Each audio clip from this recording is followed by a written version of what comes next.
Just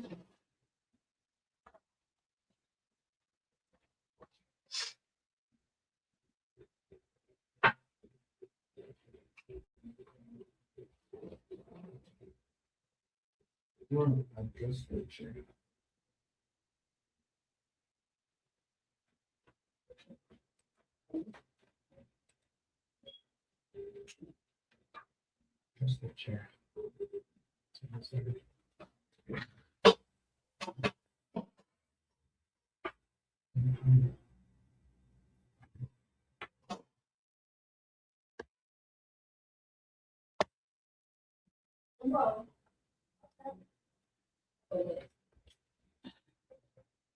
Okay, so time. Welcome, guys.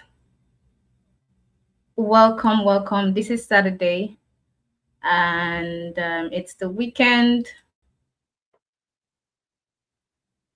Good evening, everyone. It's 6 p.m. already, so let's get started right away because we have a lot of value to give you in the next 60 to 90 minutes, and I don't want to waste a single one of the time that we have. So before anything else, let's invite the Most High. We invite the Most High into what we're about to do, and we ask that this will change the future earnings of everybody here.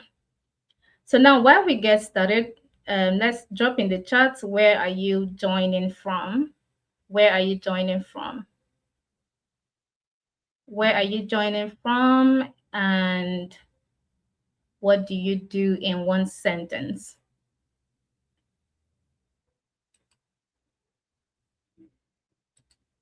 Where are you joining from and what do you do in one sentence? Let's have the comments. Cormaine.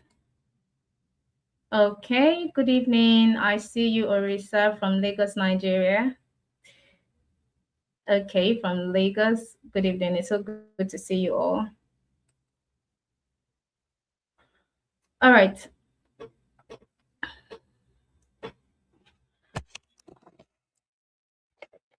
I see you all coming in. This is beautiful. Now, listen closely. Let's all stay to the end because we have some winners from the engagements from the week. Through the week, we have some winners and we're going to be announcing them. Okay. So before we go any further, I want to tell you two things up front. Because I believe in transparency and I never want you to feel like something is hidden from you. So number one, I'm going to tell you something at the end of this class, something exclusive, something premium, something built to take you further from where you are. And it is more than what we're going to cover for you for free. And I'd rather you know that now than be surprised later. And then number two, if it's the right fit for you, because this might not be for everybody, but if it's the right fit for you, it will be one of the most valuable investments you'll make this remaining quarter of the year. And I'm not going to pretend otherwise. So I'm going to let us kickstart because it's time. Okay. So I wanted to set the tone right because I've sat through a lot of unpaid and paid classes myself, and I know what it feels like to be misled. So this is me telling you straight, no games. All right, so here is the deal. I want to make with you for the next 60 to 90 minutes. I am going to give you the most practical training I can on landing remote jobs alongside with my co-trainer. Not theory, practical, something that if you work with it from today, if you implement consistently, you're going to see results. So all of the values that we're going to give you right here in this class, you can actually do business with it. No theory. So now if I deliver on that, in the next 60 to 90 minutes, if I deliver on that value and today's training is genuinely useful to you, you have no obligation to buy anything. You can do business with what we're going to give to you for free. However, if I do give you value, for those who are the right fit for what we're going to offer, then we're going to move on from there. All right, so let's go further. And right, so most of you have a lot of questions. Some of you sent me private messages, and we are going to answer all of those questions. So you're in the right place. Relax and enjoy. Take notes. Okay, take notes. All right, so I want to speak directly to the thoughts some of you have in your mind that is already running through your head right now, because I'd rather deal with them upfront than have them sit quietly in the back of your head for the next 60 to 90 minutes. Some of you are thinking, is this one of those scam things or get rich what they call it, get rich quick schemes, whatever? That's not it. This is actual work. So I understand that there's a lot of noise online, and it's smart to be very careful in this age. So all I would say is this: watch how I show up in the next hour. Judge me by the value I actually give you, not by what you've seen from other people online. And some of you are thinking, my laptop, I do not have laptop, my laptop isn't good enough, or my internet isn't strong enough for this. Don't count yourself out yet, because I got some questions and people are complaining already. I do not have a laptop, or my laptop isn't strong. Can I work with my laptop? Don't count yourself out. I'm going to show you exactly what's needed, and you might be closer. You are going to work with the information that we give you.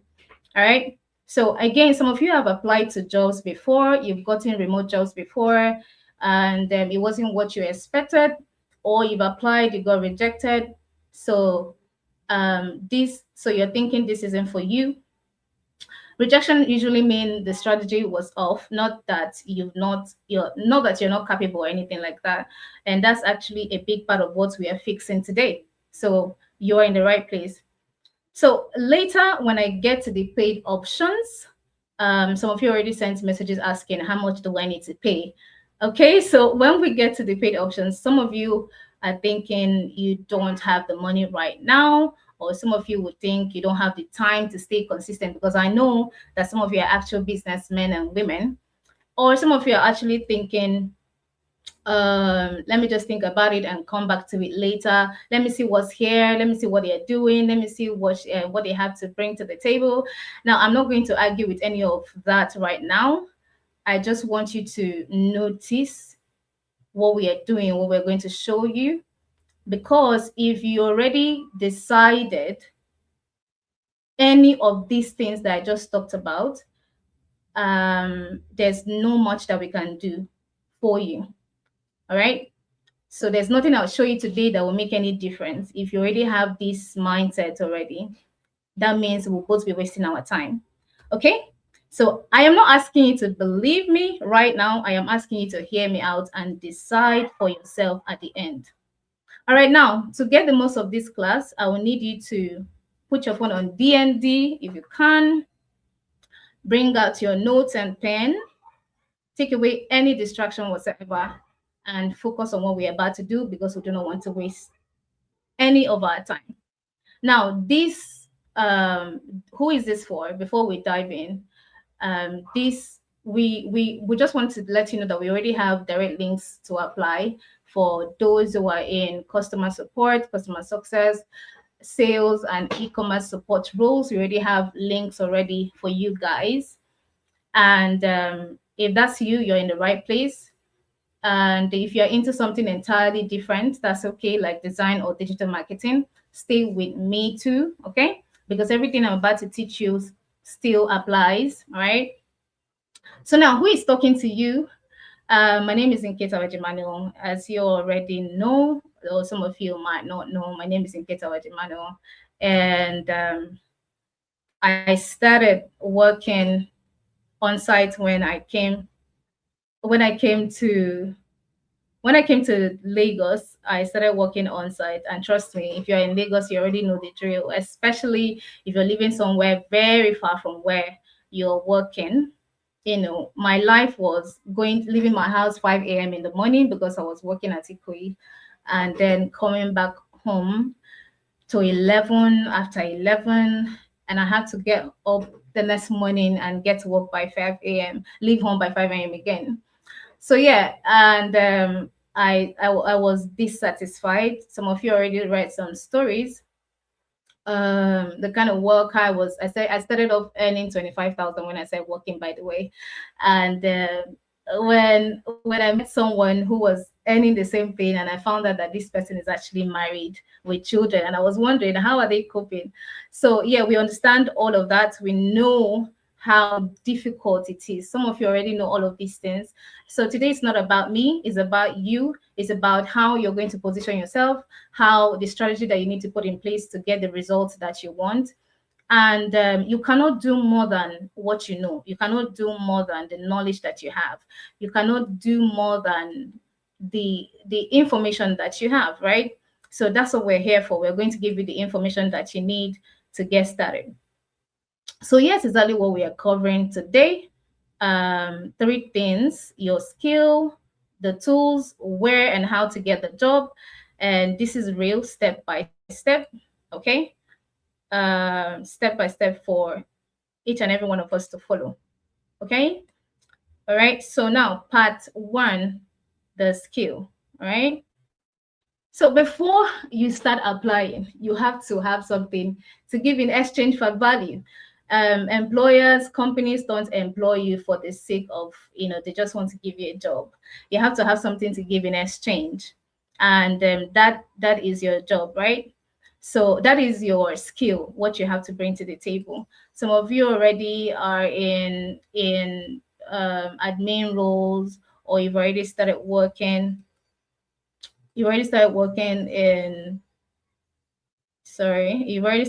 in some places on site, so you already have what you bring to the table. You already have what you bring to the table. So, but first, for those who this is entirely new, you're going to have to decide the kind of job you want to go for.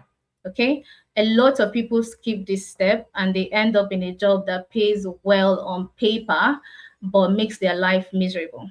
So ask yourself these questions, and I want you to actually write your answers down, not just think about it in your head. Do you want, when we're talking about the skills, especially for, let's say, for example, customer support, virtual assistants, executive assistants, sales, and the one I mentioned, e-commerce support, when you want to ask yourself, do I want to do voice or non-voice? Okay. So voice means you are on call and you are literally talking to customers every for the 8 hours or 9 hours that you'll be working. And that's another thing you want to also decide. Do I want to work 8 hour shifts only, or am I open to working 9 hours, 10 hours? Some people do 12 hours. I have worked 12 hours before. Another thing you want to decide, do I want to work weekends? Because there are remote jobs that you have to work weekends as well. Do I want to work weekends? So when you decide the kind of lifestyle, that's the first thing, the career that actually suits what you want. When you decide on that, then you can now start applying. So first, we talked about your skill. You have to be certain on the value that you bring in exchange for that dollars that we're talking about. The next thing is for you to decide the lifestyle that you want, and then go for opportunities that suit that lifestyle. Okay. So I mentioned voice. It means that you're going to be on call. You're going to be speaking to customers. Now, when we talk about call support, right? Companies in the US and Canada, UK, they are big on accent. Now, when we talk about accent, it's not that you need to feign foreign accent or you need to change the way you speak. We're talking having a clear communication, in the sense that the client you're working for or supporting their business, their customers will be able to hear you, understand you. So I remember when I was working in a particular job, and I was on call with this customer, and I said, "Hey, Louise, how you doing? This is Gigi calling from insurance supermarket." And the person said, You are not American. You don't even know how to pronounce my name. Give the phone to an American. I do not want to speak to you. So that's why for some companies want to be sure that their customers can actually hear you. Now that does not mean that that's the case for every person. That person is a racist. That person was just a racist. Okay, so that doesn't mean that that's what you're going to experience in your work. All right, so just have a clear accent. If you don't have, when you do recordings of your voice and you listen to it, can anybody listening to it get and understand every single word that you're pronouncing? If they can, you're good to go. Some people are very specific. You must have American accent, native American accent. And I remember when I was going for one job, I had to start listening to videos on how Americans speak. I had to start watching Native American videos for me to be able, because there's some pronunciation that if you don't pronounce as they do, the customers won't be able to understand what you're saying. So you're literally going to be having very low response time because you're not resolving the issues that are coming to you, because the customer cannot, they genuinely do not understand what you're saying. Okay, so then there's email support. So you can go for voice support where you're doing blended calls, emails, and all of that. Yeah, right. Non-voice is you're strictly doing email support, website, or what's it called? E-commerce, right? You're not speaking to anybody. You're just, the channel of support is email or live chat. Email or live chat. Personally, I don't like live chat because so the customers literally can see when you're typing, like when you're clearing, they can see all the mistakes you're making with your with your spelling. So personally, I don't like live chat. So yeah, if you don't want them to hear your voice, then you decide I'm going for strictly live chat email support. All right. So now, if you're naturally chatty and you love being on the phone, of course, you go for call support, and your accent is clear, you go for call support. Some of you will rather go for the other. Okay. So the other thing is, do I want flexible or fixed schedule? What that means for some clients or companies, you'll be able to decide the hours that you want to work.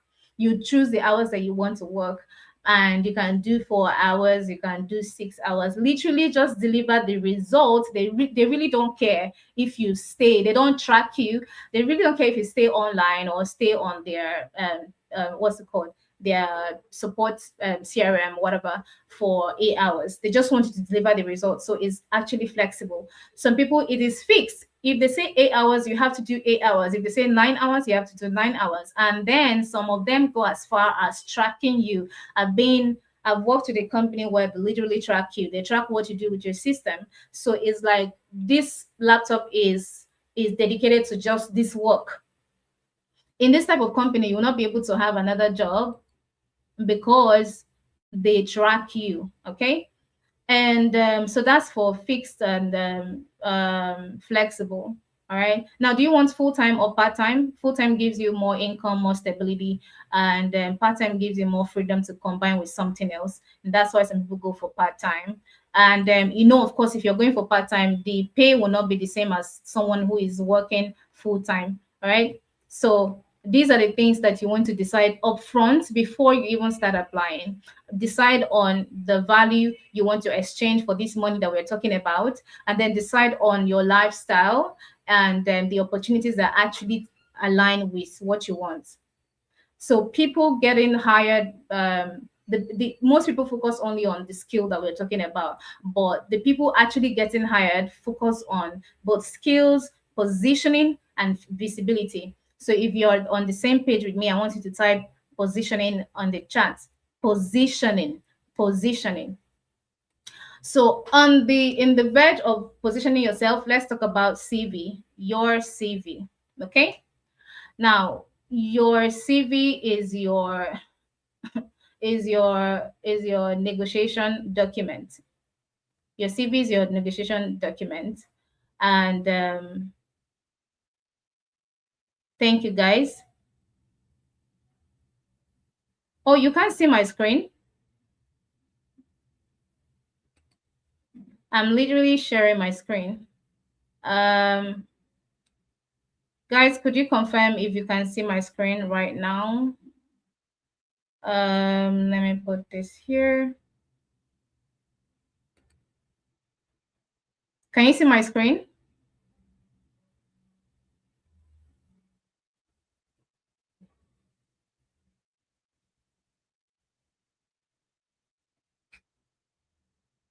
Okay.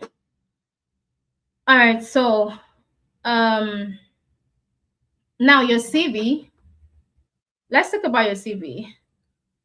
Some of you have CVs that are working against you when your CV is supposed to be working for you.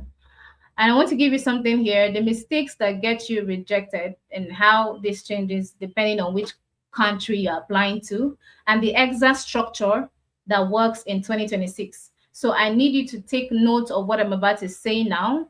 Take note of what I'm about to say now.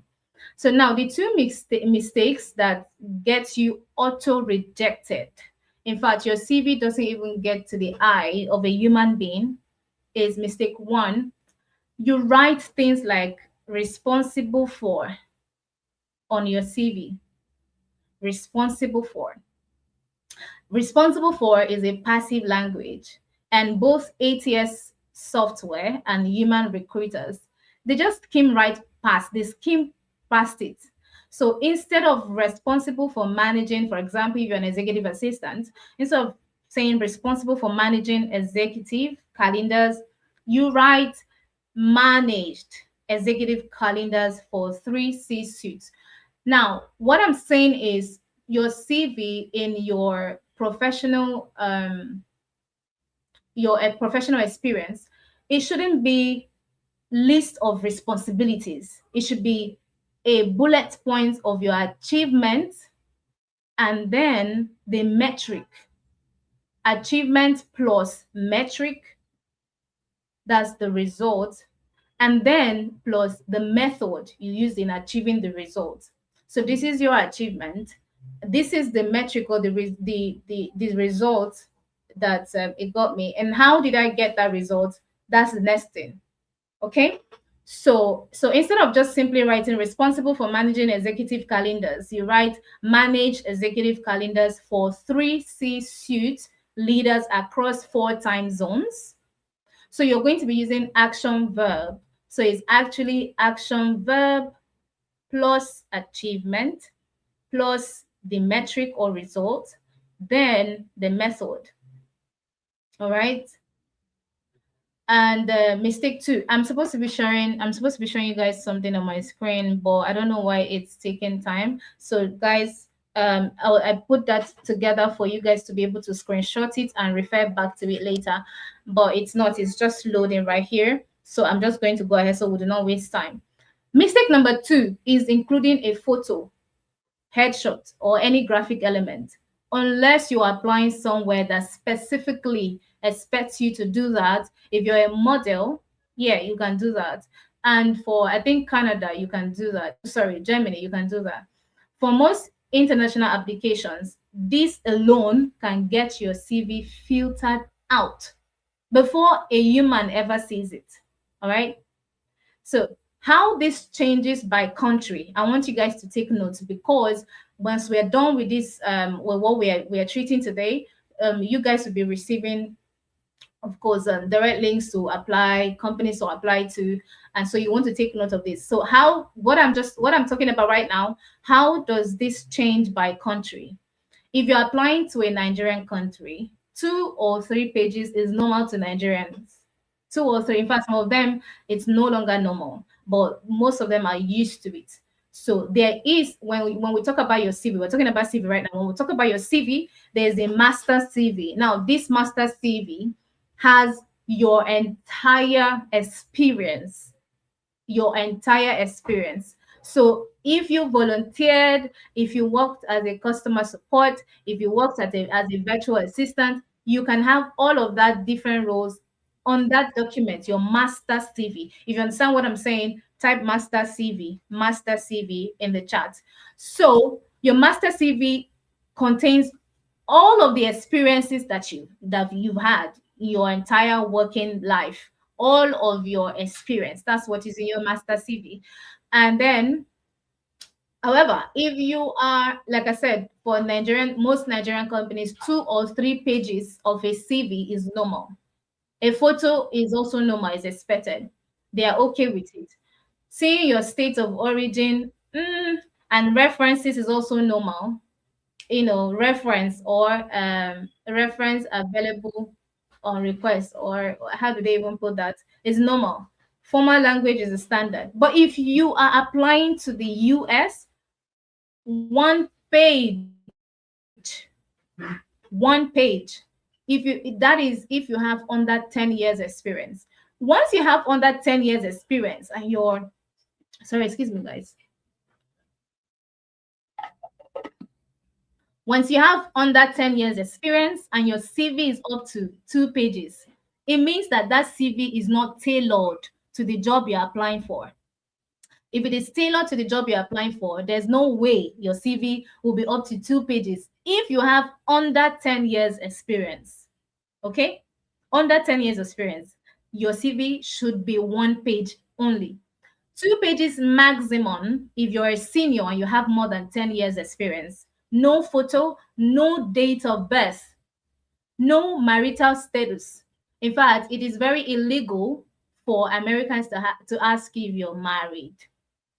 It is illegal for them to ask you that. It is illegal for them to ask. No references listed. You do not need to list references in your CV when you're applying to the US. You don't need to. If they need you to send reference, they will literally ask you to send it. They will send you a document for that. But on your CV, you do not need to list references on your CV. And focus everything on achievements, like I said earlier, with numbers. Use bullet points, not paragraph, and then pull keywords straight from your job posting. Okay. Now, if you're applying to the UK, 2 pages maximum, no photo unless you are modeling or acting, no personal details like your age, religion, and then your marital status. They don't need that, even for the UK. A professional summary at the top, British spelling, British spelling. Okay, so you use organization with an S, not a Z. Analyzed with an S, not a Z. Okay, so a Z is American spelling. So if you can as well pay attention to that detail and use British spelling when you're applying to companies in the UK, it will help you a lot more. All right. Now, if you're applying to Canada, 1 to 2 pages. Okay, no photo, again, no personal details. Mention if you are bilingual. Now, if you know how to speak English, you know how to speak French as well, you know how to speak Spanish. When you're applying to Canada, you want to put this on your CV, since that's a real advantage for you. Now, Canadians love volunteer. They love community-based work. So if you have any volunteer work, you want to put that on your CV when you're applying to a Canadian employer or company. Now, if you are applying to Germany or elsewhere in the Europe, a professional headshot is actually expected there. They are okay with it, along with your nationality. 2 pages is a standard, very structured and formal, clear dates for everything, and include your English proficiency. Now, when you're applying to Germany, you want to include your English proficiency on your CV. That's the level. For example, English B1, English C1, okay? Not just fluent, all right? Now, building your 2026 resume, this CV that we're talking about, like we said, your CV can actually be most times the reason why you're not getting response or getting invited for interview. Building your 2026 resume step by step. I already mentioned the master resume. And then the next thing I'm going to talk about is your CV for the roles that you want. Okay, so you've already decided on the lifestyle that you want. You've decided on the kind of opportunities that you want to go for, the kind of salary you want to earn. The next thing is to tailor your CV to these roles. So you pick 2 to 3 or 3 to 5 roles and tailor your CV and keep it for when you see those opportunities you just sent. How do you do it? So let's say, for example, you're an administrative assistant. You can tailor CV for virtual assistant. You can tailor CV for project management manager. You can tailor CV for executive assistant. So these are three things, right? Or four. So you want to tailor your CV accordingly. Remember that your experience did not change.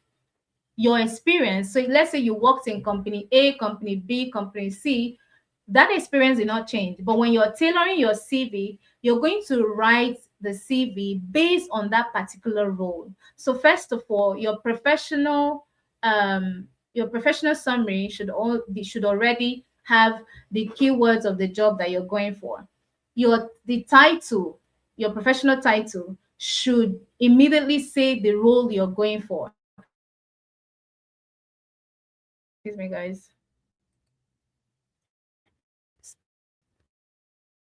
Even if you had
Okay, hi everybody.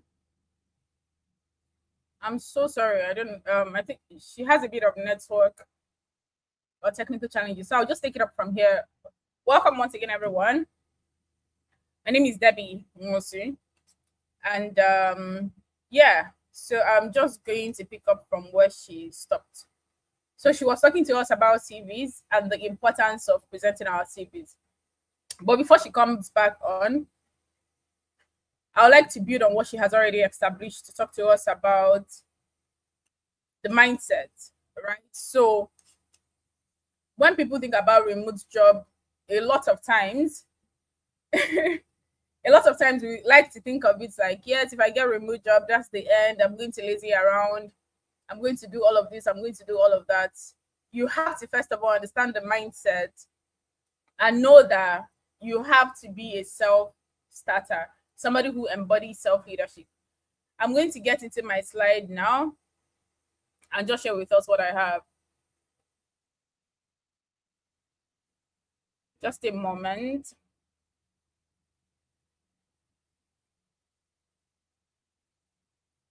Yes.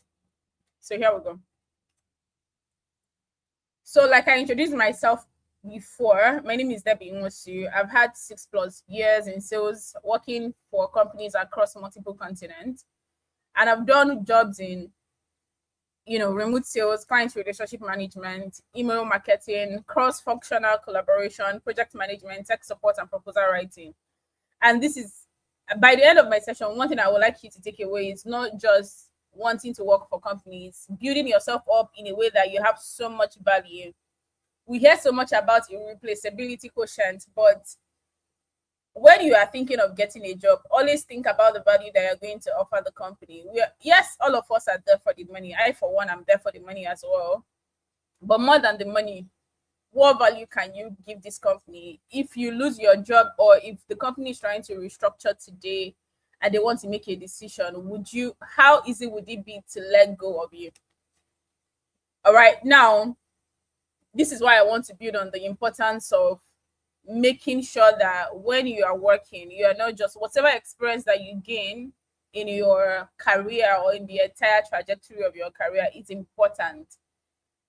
Sometimes we overlook certain things that we do. Maybe, let's say, for instance, you work in customer service and then marketing comes to you and say, you know what, we want to get you on this project. There is this marketing campaign that we want to do for the company. I want you to be a part of it. If it works for you, especially if you don't have so much on your plate and you know that you can actually be a part of this, please volunteer to do that, right? Gain as much experience as possible. Your experience is what will make you stand out. The skills that you stack, I'm going to also get to that, but the skills that you stack while working is what will make you stand out. Now, I'll use myself as an example. My core role is sales. I've been in sales for 6+ years. But while in sales, I have done client relationship management for high ticket clients. And these are clients that are paying thousands of dollars for the service that my company was offering at that time. I've done project management. I've worked with, companies that have particular projects that they want to do. And I get on that project. We have to, how project management works. So there's a lot of like stakeholder communication, building our plans, right? I've done email marketing. I've gotten on with marketing team and say, you know what, I think we can change the languaging of what you're using. And then we can change the languaging in such a way that it speaks to the audience more, right? You are emotionally compelling in your communication, and the people that are your target audience can see what you are communicating to them clearly. Clarity of vision and communication is very important as well. Proposal writing, communication, CRM management, all of these things. But I have not, how do I put this? So this skill stacking I'm talking about is, I don't just see myself as a salesperson. Wherever I need to function in all of these capacities, I come in and function there. And these are all of the skills I have learned in my 6+ years experience working in corporate, right? So whenever you have a chance to learn something, don't always think linearly or one-sided. Oh, I'm in sales, so that means I just have to be in sales. No, what can I learn? How can I continually improve myself? You have to really see yourself as like your whatever core role that you have. Awaji was talking about the different roles that we have, customer service, e-commerce, and all of that. Amazing. But more than all of those core skills, what other extra skills can you offer in that? If you are somebody that is in, let's say, customer service, I already gave an example of that. Customer service means you have to communicate with people. So your communication skill is very important. Your persuasion skill, we talk about not just soft skills as well, but your persuasion skills. If you can actually even do sales as well, you are the first person that these customers are interacting with, and however you treat them or however you're able to communicate with them can make them actually want to buy the product of your company or the service that your company is selling. Your communication is very important. Your persuasion skills is very important. So don't always think one-sided. Oh, I'm just here as a customer service, so this is what I'm going to do. Imagine, let's say you have like 5+ years experience being a customer success manager or a customer service representative. What do you have to show for those 5+ years? If you come out of it, it's just customer service. I want to do a lot of people in the pool for customer service. So what makes you stand out? What makes you different? So when you are thinking, always think about, how can I ensure that I'm continually building myself up, stacking skills, different skills that will come in handy at different points in time. Marketing can, and I think in my 3rd year of career as well, I got a promotion because I contributed valuably to a project. And this was also not my core skill. So companies look at all of these factors when they want to promote you. So wherever you are, I know that there is this unspoken rule in companies, or especially in the Nigerian market, when you're working there, I'll just go to work and do what I have to do, come back home. It's just, you're going to spend 8+ hours depending in that skill. So you might as well make sure that you learn as much as possible, right? You might as well make sure that you learn as much as possible when it comes. Oh, Roger, are you back? Okay. Yes. Can you hear me? Yes, we can hear you. No. Yeah. Okay. I will be back, guys. Let her continue. Thank you. Oh my God, thank you very much. I'm so sorry, guys. Thank you so much. Thank you so much. So guys, quickly, I was saying that we talked about CV, and just as Lady Debbie was saying, you want to make sure that you are always looking for ways to be valuable, okay, to the company. That's a very valid point, something that you should have at the back of your mind, that if anything is coming up, a new opportunity in the company, you should be one of those people that should be on your boss's mind, on your manager's mind, your supervisor's mind. Okay. So when I was talking about cover letter, I moved from CV. I was talking about cover letter. Now, cover letter is one of the most important things when you are applying for a job. Now, your cover letter, this is where most people lose the job before they even get an interview, just like the CV. So because they send some generic message to every single company, not only are you applying to different roles or different jobs with the same CV, you're also sending generic cover letters, that you drafted from AI to these companies. Something like, I am writing to apply for this role. I believe I am a good fit, blah, blah, blah, blah, blah. I have experience in this. Please consider my application. That tells the employer nothing about why you specifically should get this job. It tells them nothing. So here is the strategy I use that has gotten me so many interviews. That's what I'm going to share with you people. And I want you to use it as well. So before you write a single word in your cover letter that you are, submitting in your application, go and research the company. Go and research the company. Visit their website, read their reviews, find out what they actually do, find out their pain point.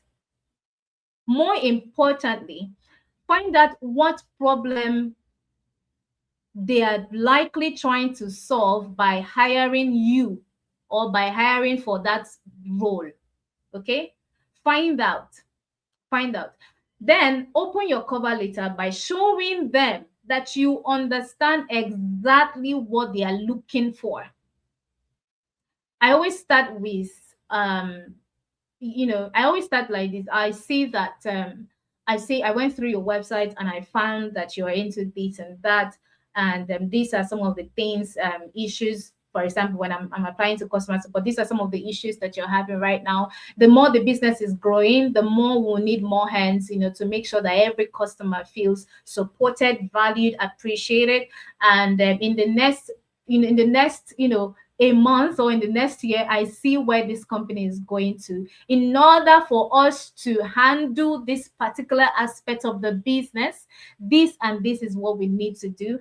I have this, and I see that I can come in on day one and already set this and this in motion. When you write in this format, in this line, you already present yourself as someone who understands the problem and knows the solution to that problem. Okay? Every other, so you're literally you're singling yourself out of the thousands or hundreds or fifties of people that are applying for that job, and positioning yourself as someone who can see the problem and who knows the solution to that problem. So from this is how positioning yourself right from your cover letter. You speak as someone who understands their pain point and who has a specific way of solving it. Don't say all those buzzwords like I'm a hard worker, I'm detail oriented, or I can withstand pressure, I work well in the pressure. you know Say things that shows that you've actually gone through and you understand what their problem is. Okay. Next thing is your portfolio. As a starter, as a beginner, even those who have been in this business for so many years, you must have a portfolio. Okay. This matters for you, whether you're a designer or a writer, whatever field you're in, whatever role you want to get in, because you can transition from one role to the other. Just like Debbie was saying, she was in sales, and then she was pitched to join the marketing campaign, and she joined. From there, she was stacking experiences, building relationship along the way. So this is whether you are a designer or you're a writer, or you want to go from being an admin to being a project manager or a business manager, whatever. You want to have a portfolio. The simplest way to set one up is with a free Google Drive folder or a free Notion page. Now, inside your portfolio, have your CV, have your certificates. More importantly, have examples of work, which is the most important things. Have examples of work that you've done, case studies, your small ones, big ones, referrals, testimonials from people that you've worked for. Include them in your portfolio. Okay? So this is one thing that you want to get ready, get go. The next thing I want to talk about is tools. All right. Tools that are non-negotiable if you want to be taken seriously by international employers. Your system, I mean your work tool, your laptop. That's one thing. Aim for at least 8 gig RAM. You can manage that, but you can go for 16 gig. There are free tools online where you can check your laptops. What's it called? There's something I'm trying to remember now that you can check. These things, they use it to check if your system can carry their software, that can carry the amount of, or literally their CRM, if your system can carry that. So this is something that you want to also put in place before you start applying. For some people, now, if it's costly, if you don't have it, you can apply, and then of course let them know that you can get these things ready. But for most of them, before they even call you in for an interview with a human being, they actually check your system specification. They actually check all of these things. And that's why I'm talking about it. So you're not shocked or disappointed when you see these things. You want to get ready with these things. Another thing I'm going to talk about is your internet. Okay. Your internet is very important. If you want to work remote jobs, already you have to plan for your internet. You can see what just happened with me, right? You want to put these things in place. I'm not saying that when you have one internet and you have a backup, then it's okay. We're in Nigeria. It's not okay. But you want to put these things in place already. Go for an internet option that gives you a minimum of 50 download Mbps. Okay. But you can start up with 25 option. You can start up with that. Aim for 50 to 100. I'm talking about internet. When you check your speed test, aim for that. Because if you are applying for any remote job, these are things that actually matter. Have a backup plan. Now for noise cancellation headset, my God, if you're going to do customer support and even executive assistant, because sometimes you're going to hop on calls, all right? And sometimes you're going to have to get into meetings in transit, or you're doing something, you're going somewhere. You want to invest in a noise cancellation headset. Something like the Logitech H390 is a good place for you to start with. All right. Something like the Logitech 390 is a good place for you to start with. Right. So this is, can you guys see my screen?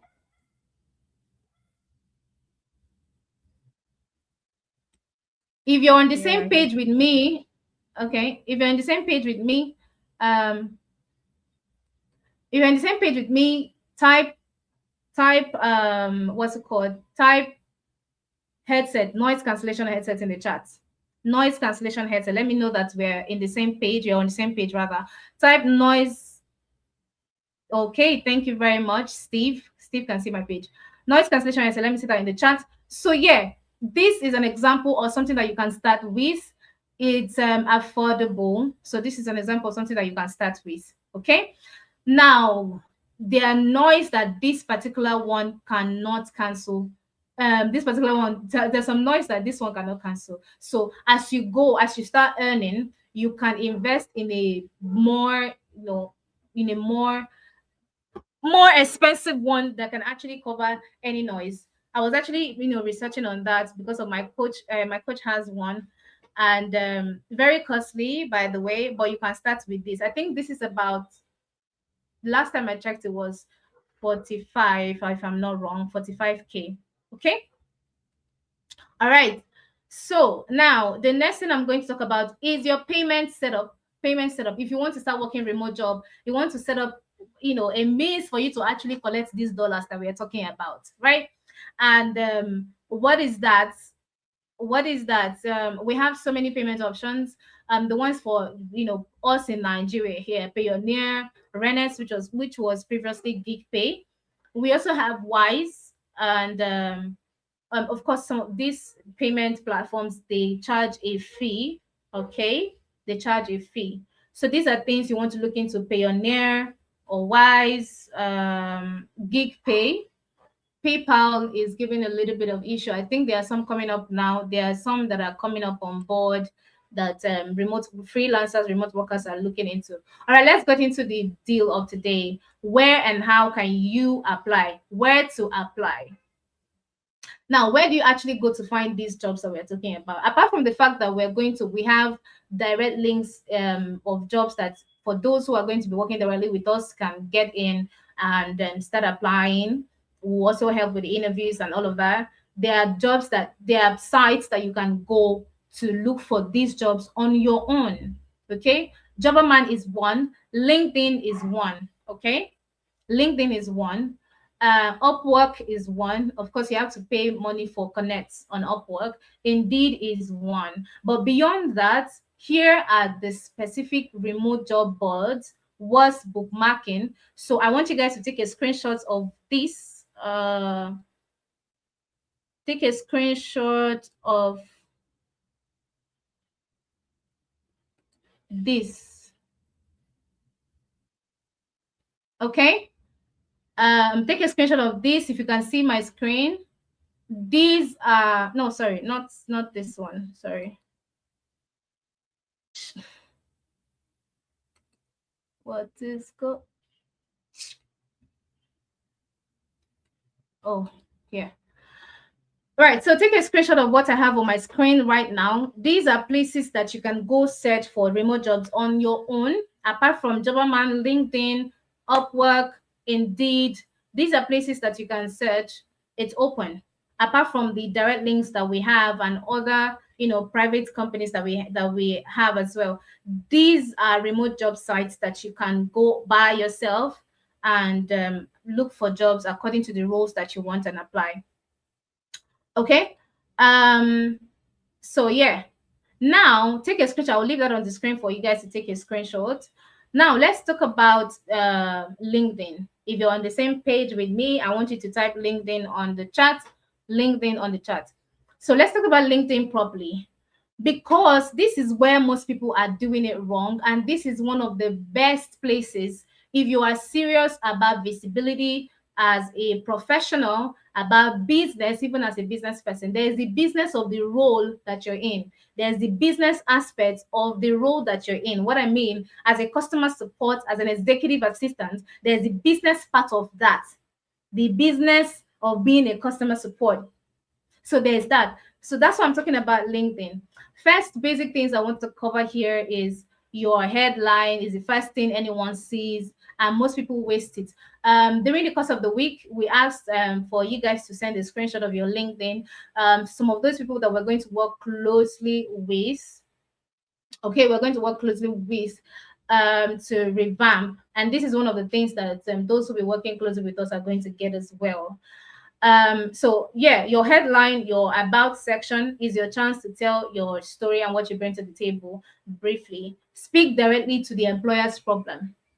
Your about is not for you to write where you're from or anything. Use AI and just yeah, you can use AI, but depending on the kind of prompt, we also have prompts for those who will be auditing their career.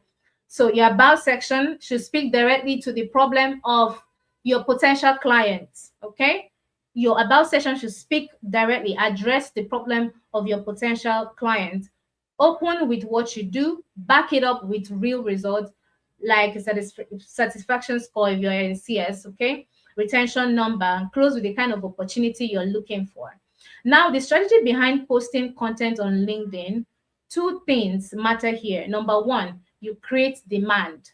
The reason why we're talking about LinkedIn is because LinkedIn is the busiest street in the world for business. Like I said, 1.2 billion people walk down on that street, and 99% of the storefronts have their lights off.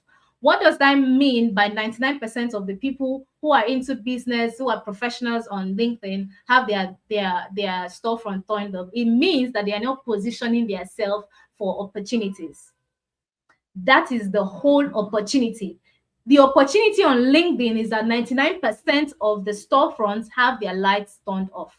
That is the opportunity right there. It means that those people that you know on LinkedIn who look like they are happening people. They are like a fraction of the actual number of people that are on LinkedIn. 1.2 billion people. Okay? Now, the reason why LinkedIn as a professional, as a business person should be your go-to place is because users on LinkedIn are very intentional people.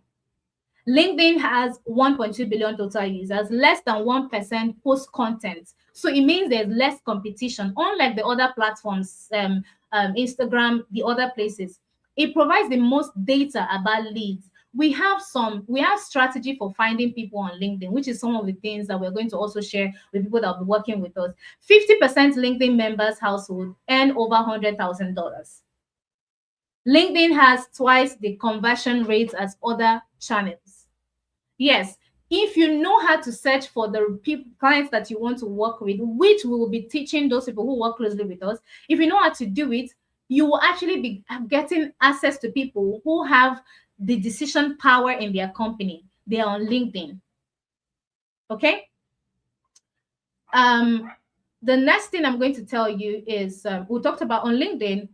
So how do you work on LinkedIn? The number one thing is for you to create demand for your skill. Number one, create demand for your skill. Wherever there is demand, money follows. So post content that shows your expertise, that shows you understand the space you work in, so that people start to do what? They start to see you as someone worth hiring, someone worth partnering with, someone worth working with. Okay, so there are two ways. If you are working with a company as an employee, they employed you, and then there's the freelancer part of it where you have more freedom. You can actually give them contracts as a freelancer.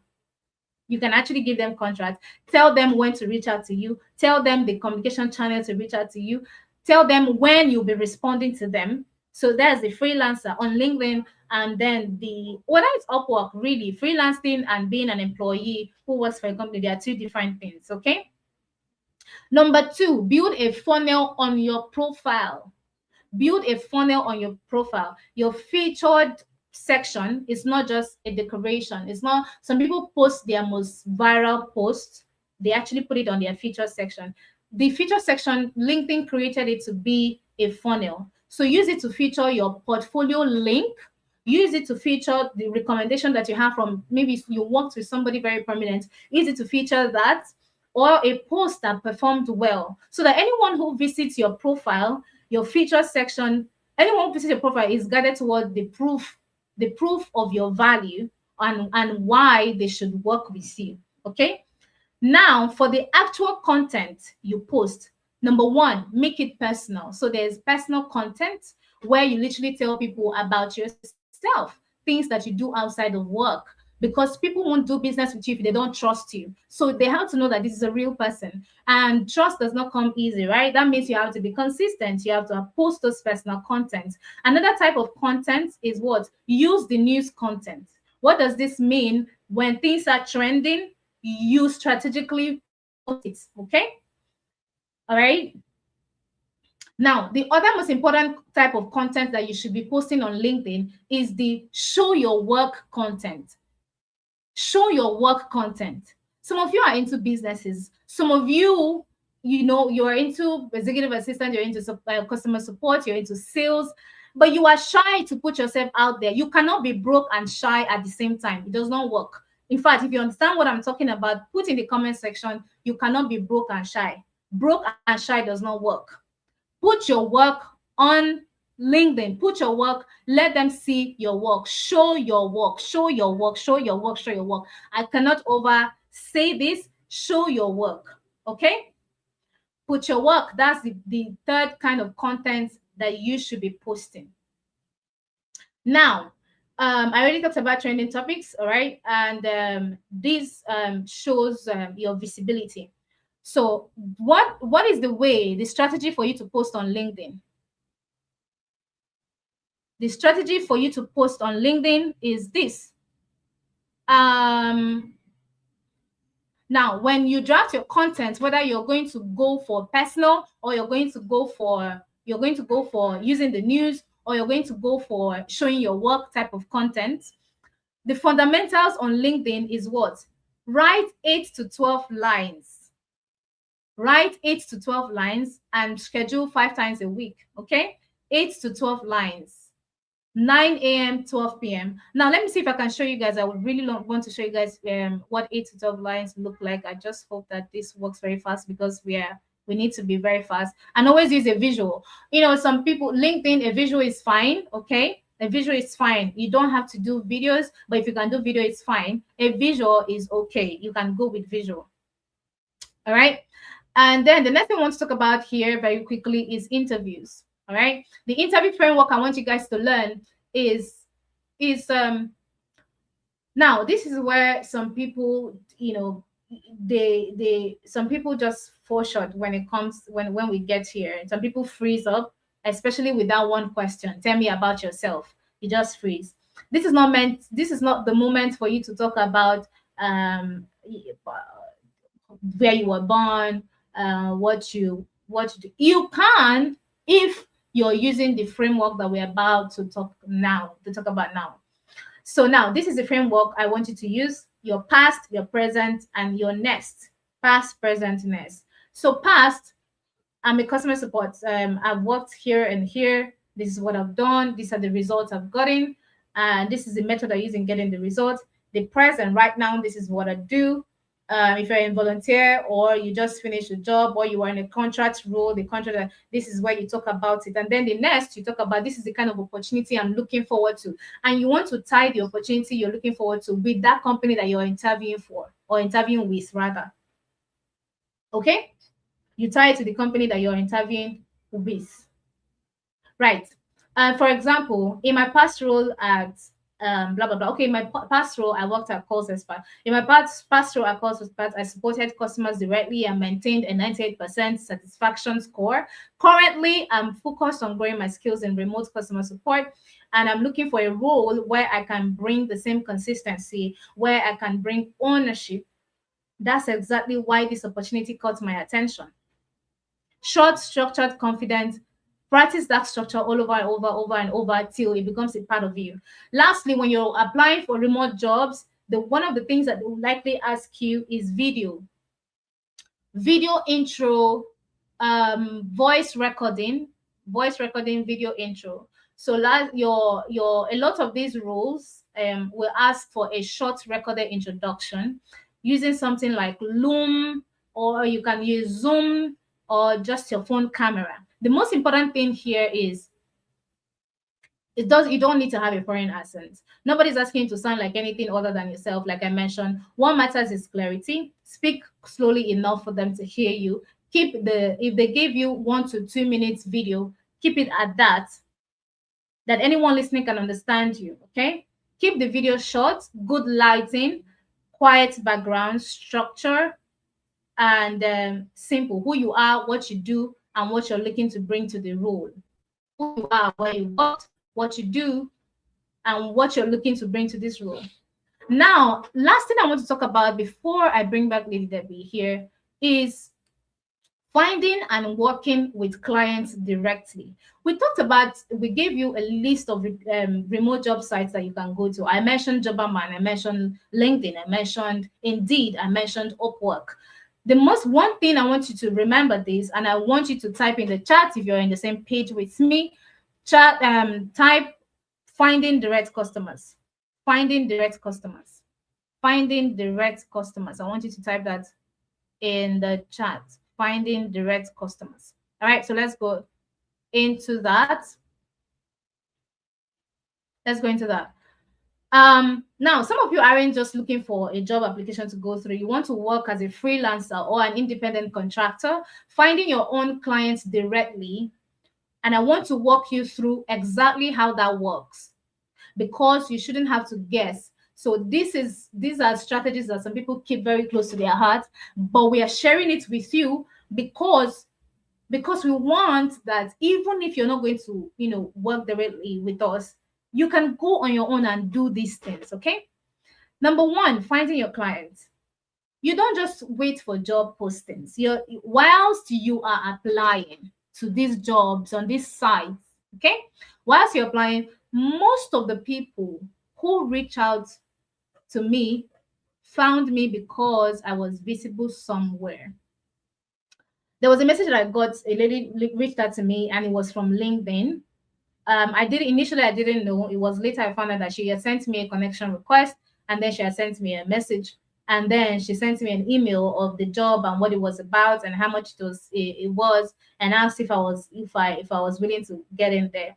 I was speaking to Debbie recently, and I told her that I had to reject 5 jobs, but it was for personal reasons. But 2 of those 5 jobs that I rejected, 2 of it was from a past working relationship that I had. Lady Debbie mentioned it, that you want to position yourself as a trustworthy, valuable person. And the only reason why they could reach out to me, or this person reached out to me, was because when we worked before, they knew that I could be trusted, I could be relied on, and I could get the job done. Okay. So now, whilst you're applying and whilst you're doing all of that, you want to also do the other things. Building your own list. Get specific about the kind of clients or company you want to work. Then find their social media, their website, their contact information. Build a small focused database of these people that you genuinely want to work with. And what you're going to do is to strategically present yourself in front of them. Okay. Now, positioning yourself before you ever message them. How do you do that? This is where most people get it wrong.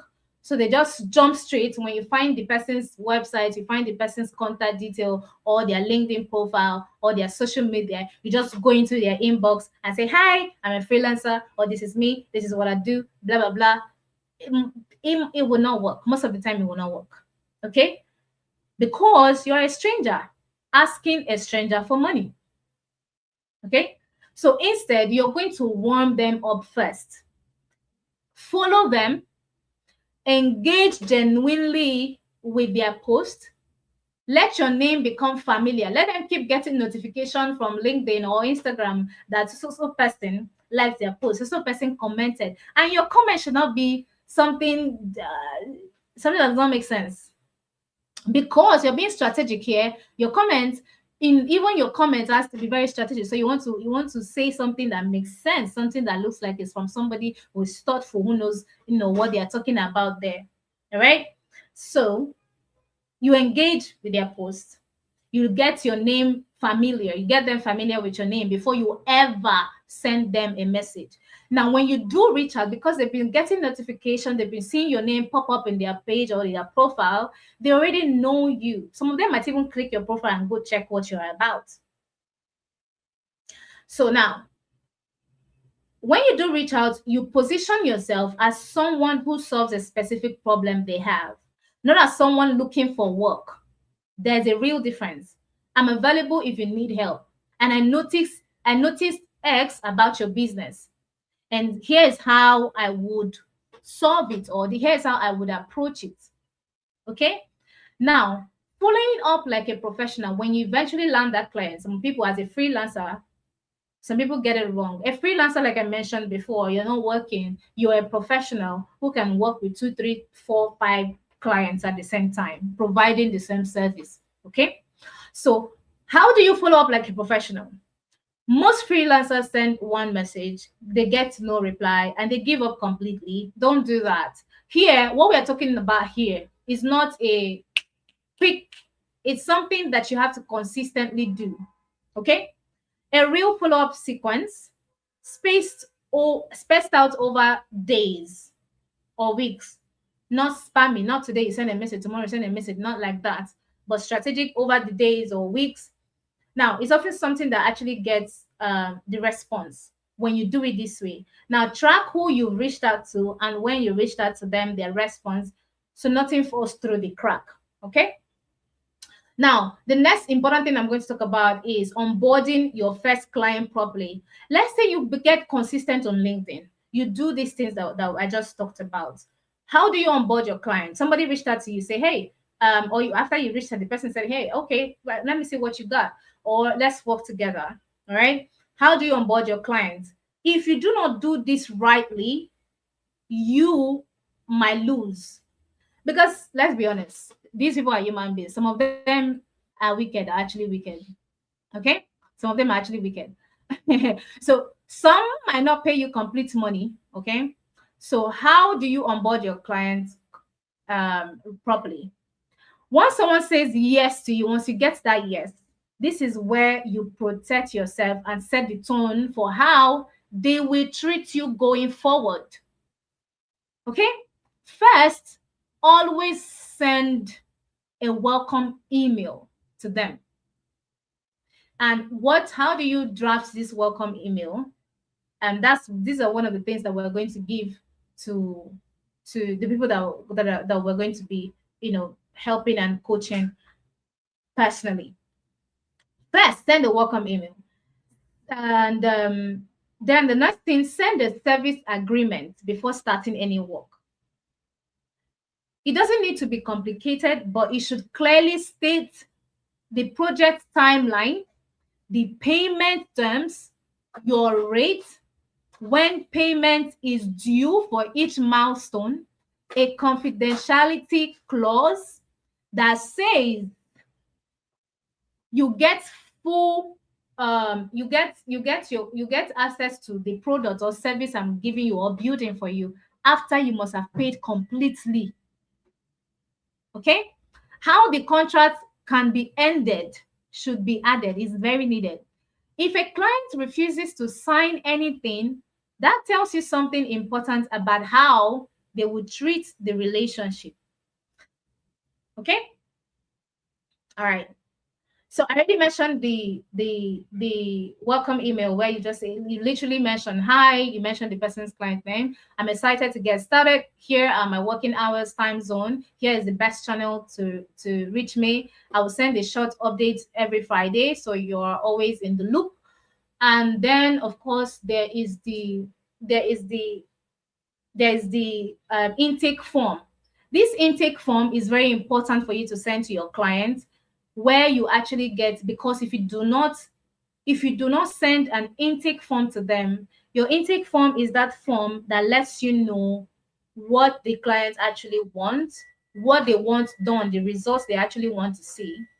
Okay, the expectations. If you do not send this for them to feel, you're going to overwork yourself. You're going to overwork yourself. This way, you're able to focus on what matters. Thirdly, that is what I mentioned, the client intake form. So this is exactly how you go from being someone who applies and waits to someone who builds real repeat client relationship. Okay. All right. So if you are on the same page, just before I bring Lady Debbie on stage again, I need you to type in the chat, client onboarding.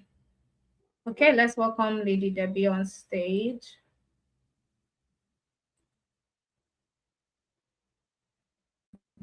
Yes, happy to be back again. So quickly, thank you, Awaji, by the way. So quickly, let's round off. So just like Awaji has already told us, she has been able to cover much of the things that we wanted to talk about today. So I will just come in from just mindset wise and all of the things that you have to do while you're working and what you have to have in mind, right? So let's get back to that. Just let me know if you can see my screen. If you can't, let me know as well. So yes, sorry, we're jumping ahead. So we'll have relationships. We are talking about stacking before she came back on.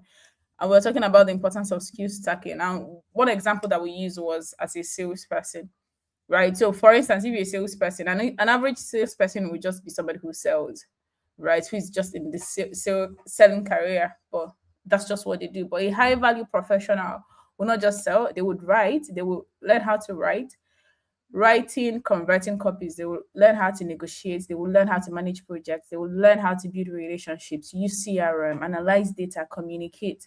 So don't, like I said initially, don't just focus on doing one thing. Make sure that every other skill that would help you function optimally in the role that you are in, stack up those skills. That is what makes you difficult to replace. And then, yes, of course, how difficult will it be to replace you tomorrow? If your company decides to make a decision today, how difficult will it be to replace you? How you can build your irreplaceability quotient is to build on knowledge, your skills, your communication, your reliability, your ownership of tasks as well. Because I think one of the things that we see often in remote work is that people who are not actually self-starters tend to struggle, because it's not every time that people want to micromanage you. They expect you to get the job done, right? So being able to manage yourself, taking ownership of things that have been assigned to you, thinking critically and having a problem solving skills would actually help you stand out and make it difficult for you to be replaced. Then building on that, of course, if you also want to choose a remote career, Awaji has already said that, but you have to also start to think, don't just be in this career because everybody is doing it, or because you've heard that everybody is in customer service, you want to get into that. You have to start to think, what is the demand for this particular career? What is the demand for this skill? What your interest level in that particular skill as well. And then think about the growth trajectory for yourself in that career. Am I able to grow here? Of course, transferability skills as well. How I'm able to transfer the skills I'm going to learn here in other aspects, or if you have a long-term goal or vision for what you want in your life. Obviously, my intention as well is not to like be in career for a while, but I believe that being in corporate gives you that foundation to work with. So even if you want to pivot into being an entrepreneur, how can you transfer all of the things that you have learned into this skill, right? So we've talked about different paths. Honestly, always think about demand. This particular career that I want to venture into, I want to get into, what is the demand for this career? That's what you should have at the back of your mind when you're thinking about the career to go into.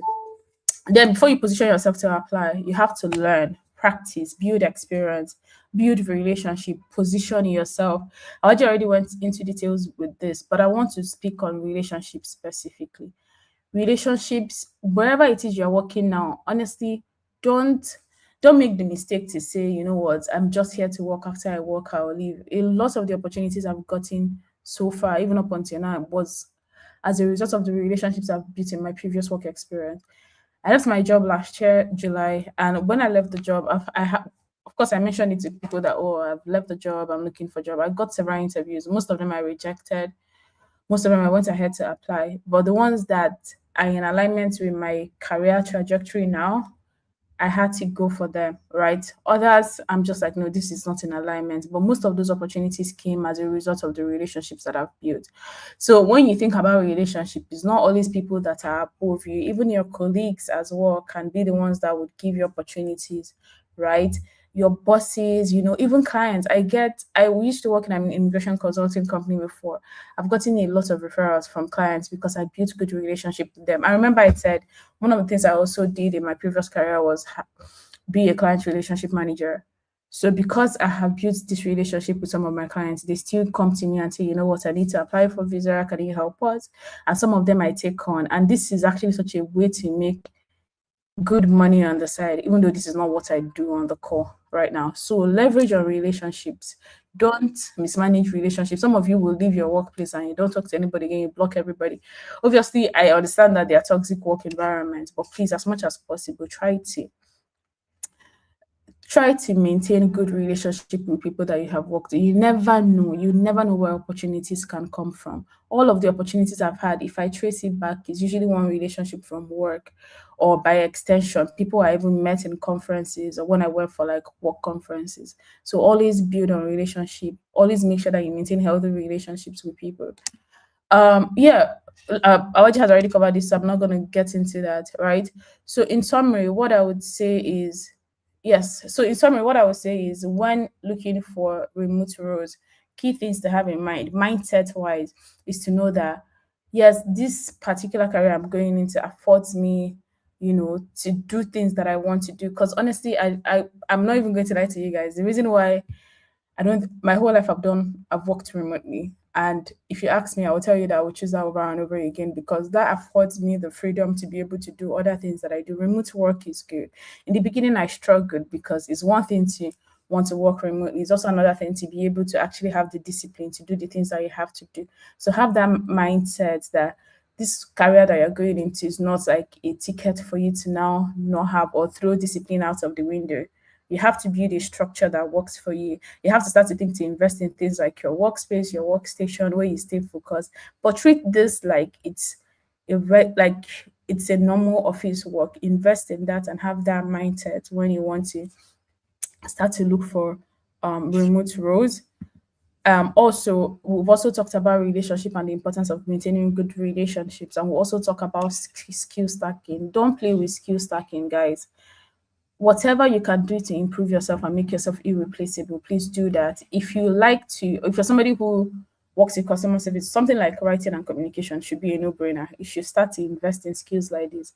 Look for things think of your role as an entrepreneurial role. What can I consistently do? Or as a business, what can I consistently do to improve myself? What can I consistently do to just make sure that this particular role that I have, I mean, you can have 1,000,001 people doing customer service, but there's something that makes you stand out because of how valuable you are in your workplace, right? So all this and more we've covered. I'll let Awaji come back on and then just take us through also one last thing I want us to know is that we can know all of these things, but you can pretty much know all the nitty-gritties of remote work. It's one thing to know something, but it's also another thing to know how to do it, how to start to apply for the different specific career that you want to go into. So for instance, choosing, I think I'm interested in customer service. How do I go about this? I think I'm interested in any tech career. How do I go about this? I think I'm interested in different aspects of all of the things that we've talked about. Knowing how to go about it, Awaji will break it down for us in the next couple of minutes, right? So yes, remote opportunities are, honestly, it's not won by the most qualified person. It's not always about the most qualified person. It's won by the person that communicates value the most, or communicates value effectively. So keep learning consistently and position yourself intentionally if you really, really want to stand out in the job market or in the job application process. Thank you. Thank you very much, Debbie. Thank you so much. Right on track. I learned a lot. Client relationship building, really, with your colleagues, boss, everybody. I tell you guys, my first remote job, uh, my first remote job, all of this is that we're talking about, all of this strategy. I want you guys to remember something. The number 3 strategy I will tell you to remember is God. God is the ultimate strategy. Okay, God is the ultimate strategy. So while you're optimizing your CV, you're having the best cover letter, you're having the best portfolio, you're putting out yourself, you're positioning yourself, you are visible on LinkedIn, you're visible you have all of this strategy to reach out or to get a personal client. God is the ultimate strategy, because I remember my first remote role. Actually, I applied for it.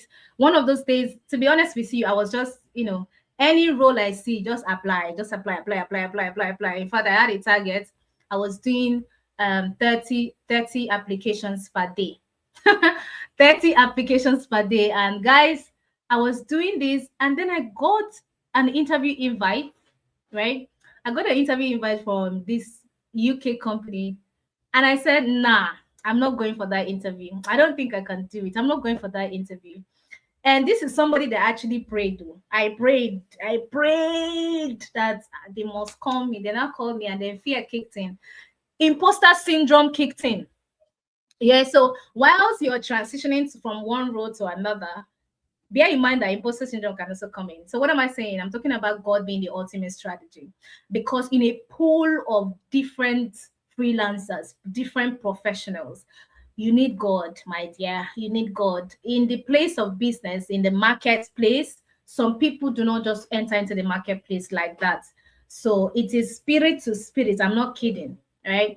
I'm not kidding. I'm not kidding. Be very valuable. Be that best person in that field. Try as much as possible to improve yourself, but always, when all is said and done, God is the ultimate strategy. God is the ultimate strategy. Because when I applied and I said I wasn't going to go for that interview, guess what? This the COO of that company actually called me. I was sleeping. It was very early. I think it was to 6 when my phone rang. I saw a foreign number and I was like, huh? Who is this? When I picked, they were like, oh, you applied for this job and you are yet to schedule the time for your distance. I said, oh. He said, would you like to choose a time now? I said, okay. And I chose a time. That time came. And I just said, God, really? This girl does not know what she's going to say in that interview. That was my first ever. And so I really did not know what to say. And I said, I'm banking on you, Father. I went for that interview. Guess what? It was a laughing session. Okay. It was like a laughing session. We're laughing and tell me about yourself. I used the strategy that I told you guys. I said a bit of a story, how that I'm perfect because I've been doing this for, it was like, okay, and then I got on board. Guys, what am I saying? Build relationships. Use the strategy we talked about. Have an optimized CV. Tailor your CV to each job, but always go to your secret place when you're going to the marketplace. Always go to your secret place when you're going to the marketplace. Somebody type in the chat box, secret place to marketplace. Very important. Okay. Secret place to marketplace. Now, I want you to sit with something for a second. What would it mean for you to have someone actually prepare you before your next interview? What would it mean for you to have a career audit that tells you exactly what your next step should be? What would it mean for you to finally have freedom over your own time? And what would it mean for you to actually have people who have done the work, who have gone through the path you're looking forward to hold you by your hand, prep you, do interview preps with you, literally optimize your CV for you? What would all this mean for you? So here is a quick recap of everything we've covered and the actions you need to take from tonight. Um, there are two kinds. The skill, we talked about the tools, the where, the how, and the strategy to getting your clients, rather than waiting for you to be invited for to interview. How to onboard your clients. We've talked about all of these things. Now there are two kinds of people listening right now. The first kind will take everything that we have shared today and go do it by themselves. I tell you for free, it will work for you. It will work eventually, but it might take a year or two. Okay? Because that's genuinely how long it took me to figure this out. All right? Alone through trial and error. The second kind wants the same result, accelerated result. And by accelerated, I don't mean you do not get to do any work. This is not a get rich quick scheme. This is not, this is actual work. This will take consistency. Okay? But you do not want to spend a year or two doing trial and error, trying to figure it out yourself. You would rather have guidance, you would rather have a clear plan and someone in your corner while you do it. So if you are the first kind of people, that's completely fine and you're free to go. You can actually log out now. You have everything you need from tonight. You can actually do business with what you have. Remember what I said earlier? We had a deal, right? We had a deal. I gave you guys a deal. If I deliver value, if we deliver value, yeah, then we get to, get on to the next stage. But if we don't, you can bounce. No hard feelings, all right? But if you're in the second category, stay with us, right? Stay with us. Now, everyone here, not everybody here is the right fit, rather. Not everybody here is the right fit for the people that we want to work with. It's not for everybody. We're not looking for everybody. So what I'm about to share, and for us to actually find the people that are a fit for what we have in store. And those people we're talking about, if we're talking about number one, if you're coachable, if you actually take feedback and implement, if you take corrections and you work with it, then you're the right fit. Now, if you have a bias to action, then you're the right fit. What it means is that you are quick to take action, right? You take action very fast without doing analysis. Now, it's good for you to do analysis. The problem is where you get to analysis paralysis, where you do not even move, you just stay in one place, thinking and thinking and thinking and thinking. Okay. And if you are in this category of people who are coachable, we take feedback, who implements feedback, and you have a bias action, then you are the person that we want to work. And it's not for everybody. It's not everybody. 20 sports bar, the package that we have. Somebody asked, how much am I going to pay? And I said, it depends on what you want. Okay. So I want to actually present for the people who join, not just collect names. We want to actually work with these 20 people closely. 20 people per package closely, want to do this with them one-on-one. So this is the number that we can work with so that we pay attention to every person. Now, look at what we have here. This is what you choose from, okay? This is what you choose from, depending on what you want. Package one is the starter, which is 15K. You get a done for you CV, right? We do the research on the 3 to 5 roles that that align with what you currently do, and we set up your CV for you. You also get a cover letter template. You get your CV template, a LinkedIn fully optimized, and community support. This is where the accountability comes in, because we want to hold you accountable. If we say for today, we want you to apply to 5 jobs, or we send direct links to you and we tell you how you're going to apply, what you're going to say, how you're going to do it, okay? You follow through. That's how we will be able to hold you accountable, okay? Package 2 is 30,000. Everything you have in the starter plus VIP access to job opportunities like the one we have. We have direct links already for customer support, e-commerce support, and virtual assistant, right? And then we have for sales as well. You also get weekly check-ins with us and the full career audits process. This is where we actually audit your career for you, where you are, where you need to be, the next steps for you. Package 3 is the VIP coaching package. It's 60,000. This is for those of you who maybe you don't have a skill of, you don't yet have a skill, or you're working on a skill, you're actually learning a skill, or this is really new to you. This is the place for you. You want to be trained from scratch, you want to be coached, you want to have that one-on-one interview prep with us, direct coaching, and everything in package 2. So I want to be clear about one thing before you decide. Like I said, this is not for everyone, and it's by design. It's for people who are coachable, like I said, who take feedback seriously and who actually implement what they are guided to do. And if that's you, this is where it happens. Okay. So if you're going to go for any of this starter package, all you have to do is to pay for the package you're going for, send the proof of payment to this number and your email address. Okay, this is where you pay to. This is where you pay to. You just need to send your proof of payment to this number right here. That same number. You just send it to that number alongside with your email address.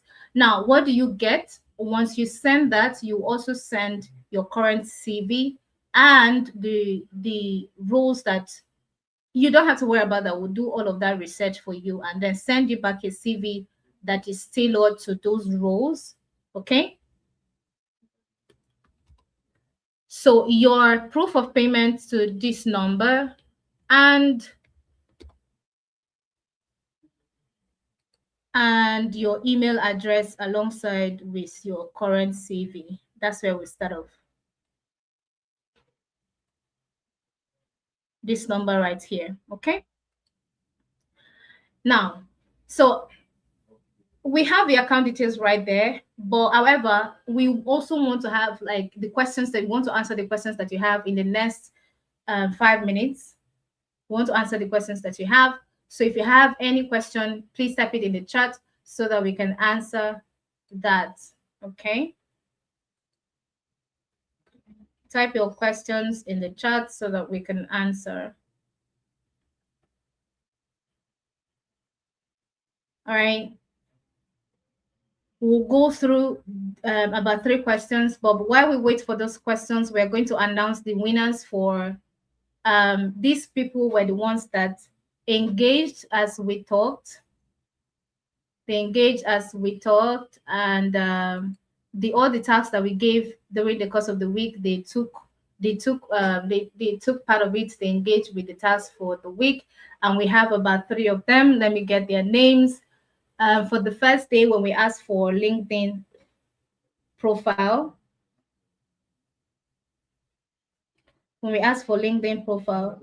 so the first winner that we have gets a CV template.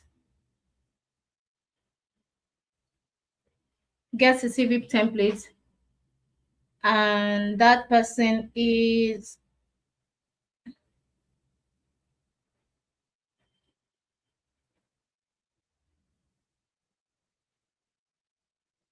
okay. Dorcas, I'm trying to have this. I want to put a name. Dorcas Nortin. I don't know if she's here.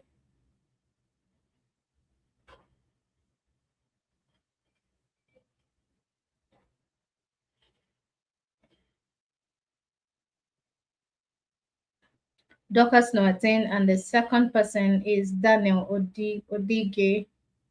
These are the 3 winners. So these people, I'm trying to put their names up here in case they're here so they can signify. Dorcas Noatin, if you're here, and Daniel Odige, if you're here, you can just type your name. You can just signify in the comment section Your full name is loading. I don't know why it's taking time. If you're here, you can signify. So Dorcas Nuartin and Daniel Dige will be getting a personalized CV from us and a template, a cover letter template from us. And the third winner is the first subscriber to this channel.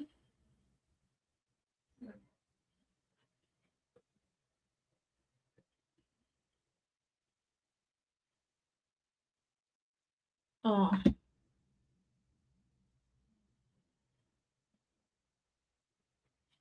The first subscriber.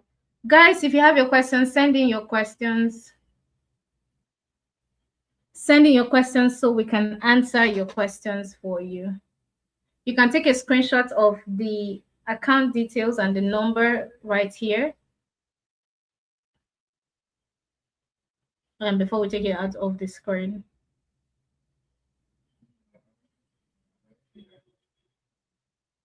Okay.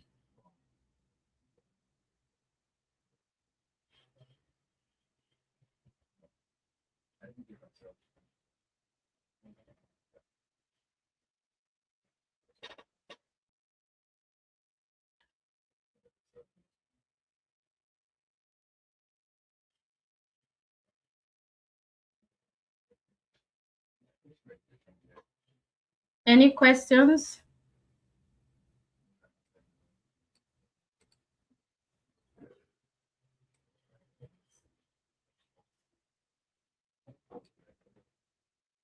Okay, guys.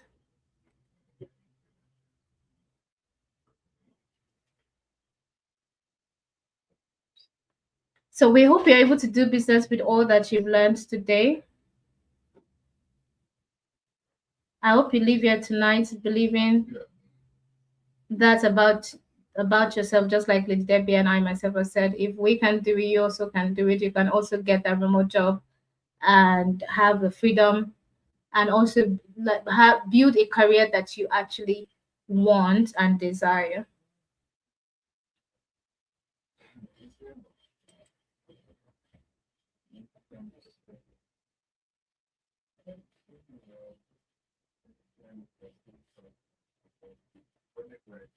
All right, guys, for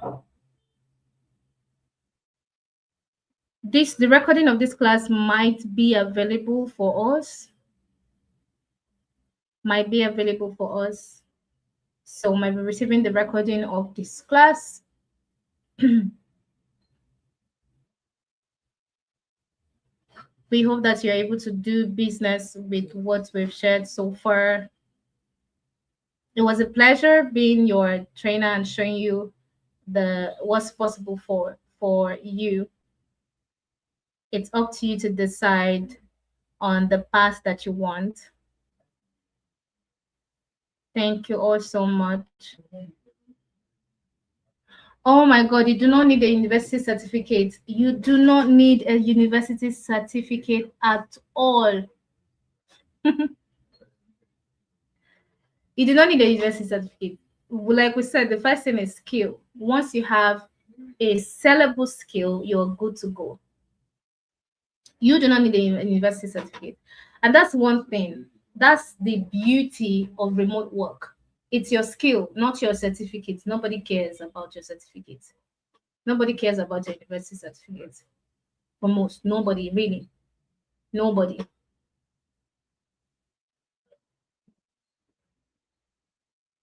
Of course, you can subscribe to, like we said, if you do not have any skill, you can subscribe to any of these, but the best, if you do not have any skill, is the VIP coaching package. That's the package for you. If you do not have any skill, that's the package for you. But you can go for any package, any of the plans. Okay.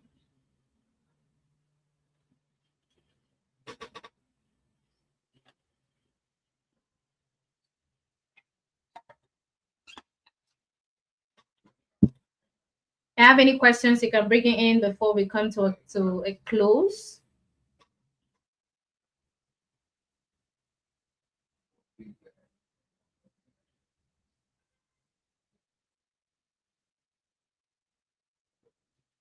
When you make your payment, send proof of payment, your email address, and your current CV to the number on screen, and we'll take it from there.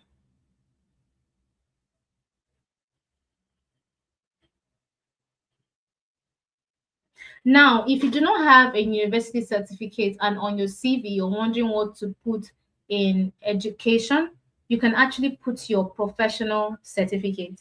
Any skill, any online course that you took, you can put it there. You can put it there. And if you don't have any online course, you can as well leave it. You can as well leave it. Because when you go through assessment, skill aspects, most of them will ask you to do assessment. When you take them, then you're able to showcase your skill.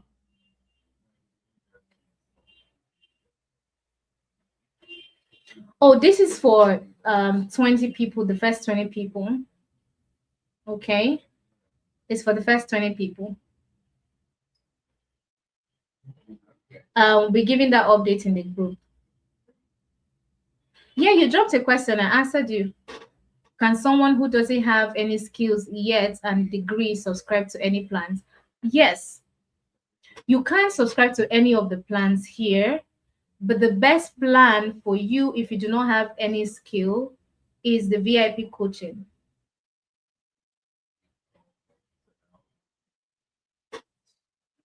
Thank you so much. Guys, that's my high school teacher, by the way. Thank you so much, sir.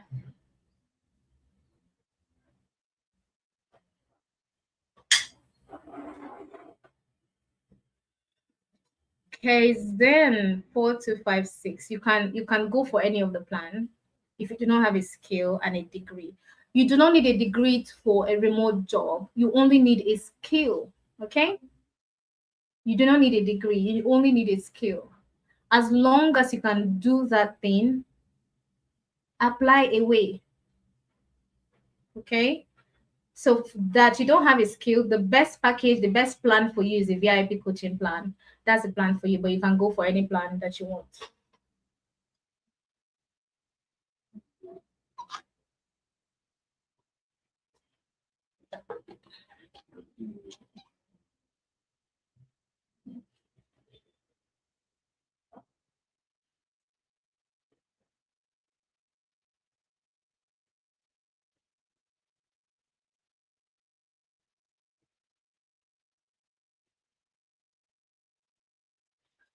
Yes.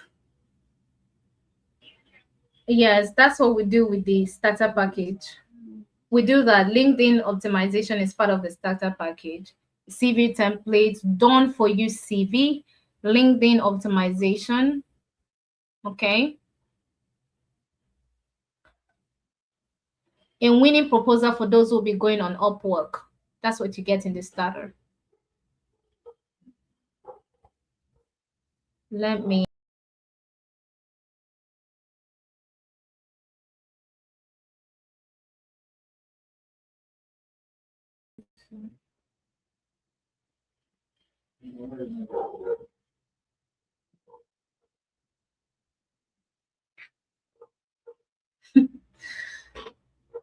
That's what we mentioned. If you're a business person, you have a lot of skill. VIP coaching is the place for you, sir. VIP coaching is the place for you. Okay. It's best that you, but this is one thing I can tell you of now, right now. If you have so many skills, you want to first find out. I like to bring in purpose here. Purpose, yes. But with purpose, you can go for something that will give you the money that will finance the actual thing that you've been called to do.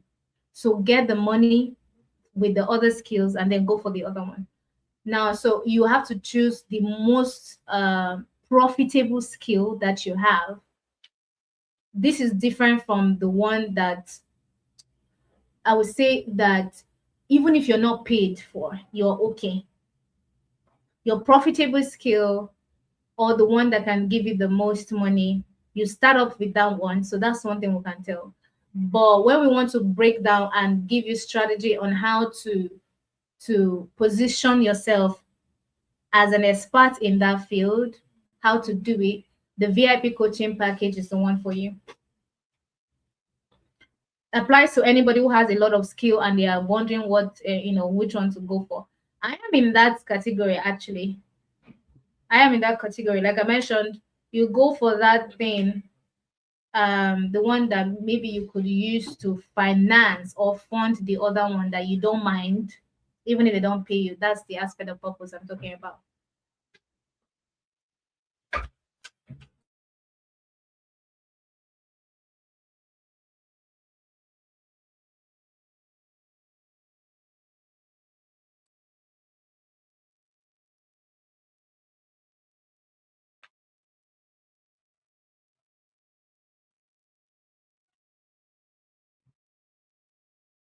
What is the deadline for payment? We'll be providing updates for the slots that are taken in the group. However, if you want to have a chat, you can send a message to this particular number.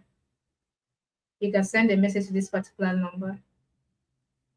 Let's say you have like a timing, you can send a message to this particular number. Let's understand what you actually need and how we can support or help you.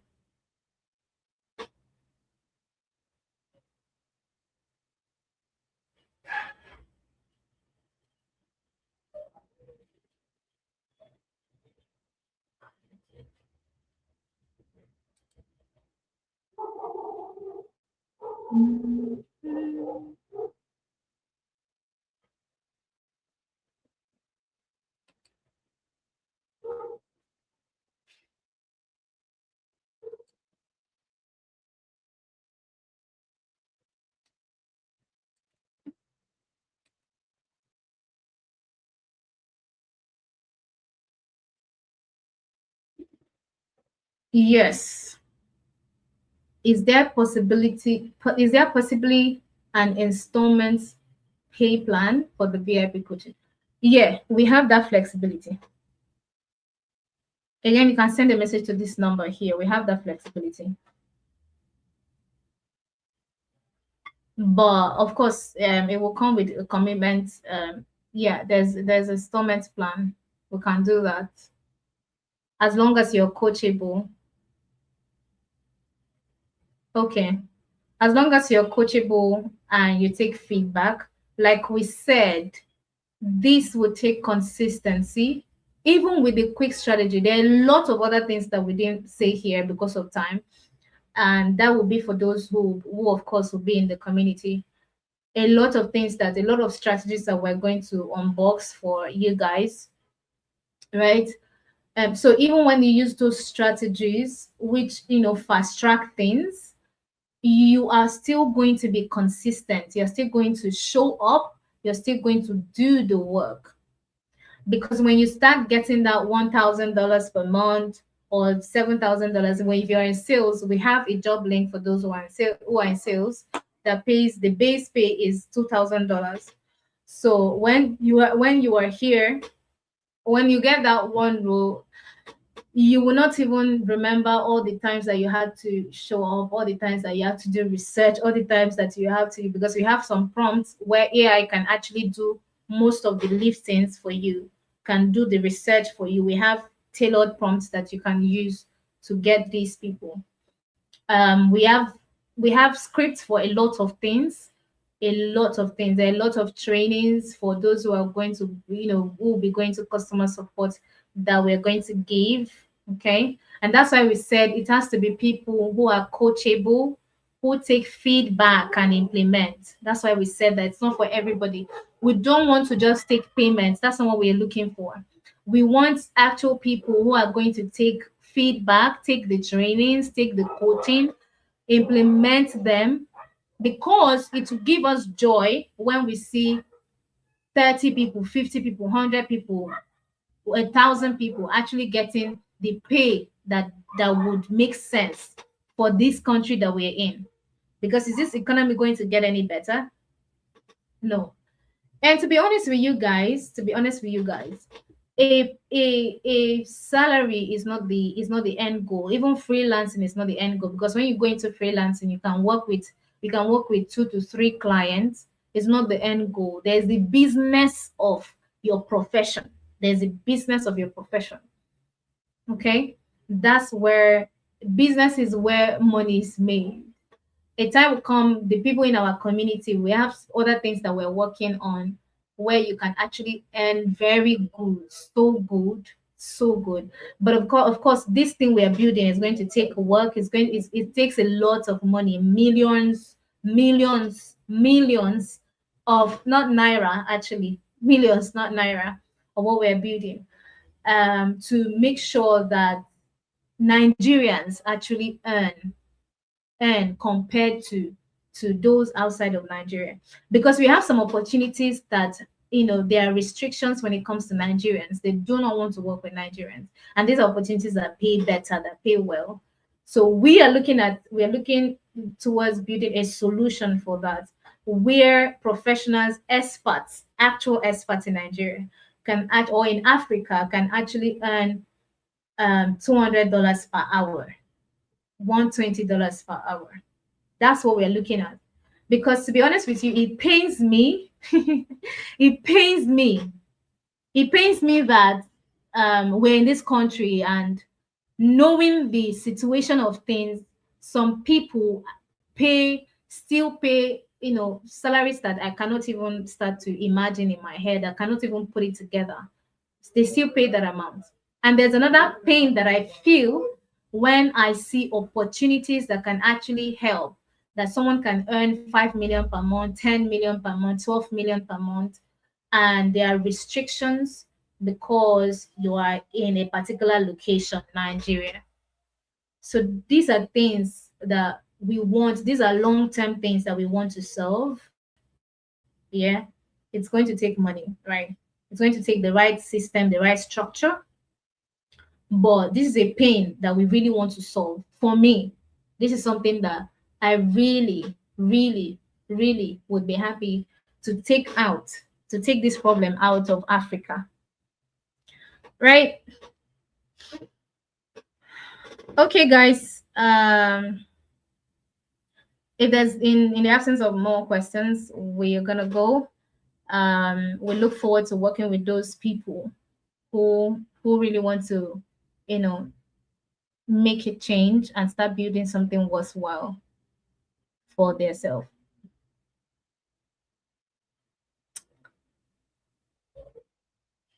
See you again. We're looking at the possibility of having these classes. Of course, we might be adding other things. We're talking about real training for customer support and for business, and those who have more than one skill. Yeah, looking at how you can make that skill a business or make that skill profitable for you. All right. Thank you all so much. Enjoy the rest of your evening. It's the weekend in Lagos. There's so much traffic because there are parties here and there. I don't know where most of you are in Lagos. There are some people in my city, Pitakwa. Pitakwa, and it maybe the traffic is less in Port Harcourt, but here the traffic is that's why you shouldn't be doing on-site jobs.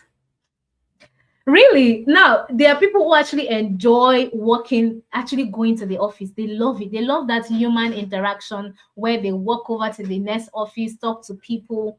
They love it. But I say, I rather, not wear any clothes or wear one singlet or one top and be doing actual work.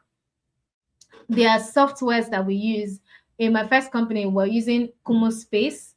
It's a space where you can literally be working. It's a virtual workspace, so they can see you when you walk into the office, even while you're in your home. So we have, client colleagues from all over the world. Those in Philippines, those in US, Canada, those in UK, those in Arab, those in Egypt, and that's why that company chose to use Como Space. It's a virtual workspace. So when you come into the office, they literally hear you opening the door and coming in, how you're working, going to your office. You have your office, you have your name tags, you have literally designed as though it's an actual workspace. So beautiful. I love it. I do not want to wake up 5 a.m. anymore like I used to do, and getting robbed on my way to work. I don't want that. I don't want the traffic. I don't want the heat, the crowd. I don't want any of that.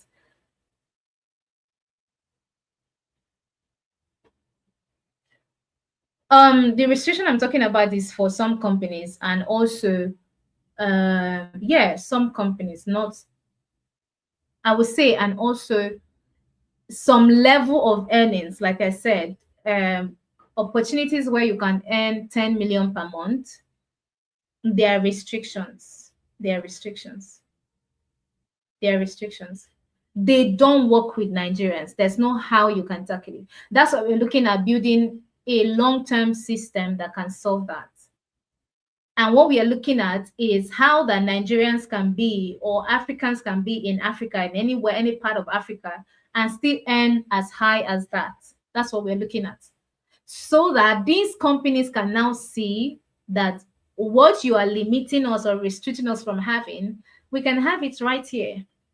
And people can literally stay in their house and earn that much, earn 10 million per month, earn 15 million, 20 million per month. That's what we're looking at. Some companies, work, of course, I'm working remotely. I work with a US company, they don't mind.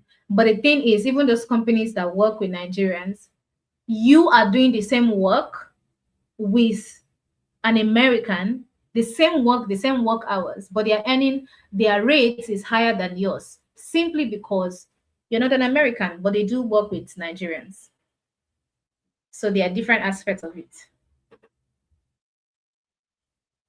All right, guys, if I stay here, I want to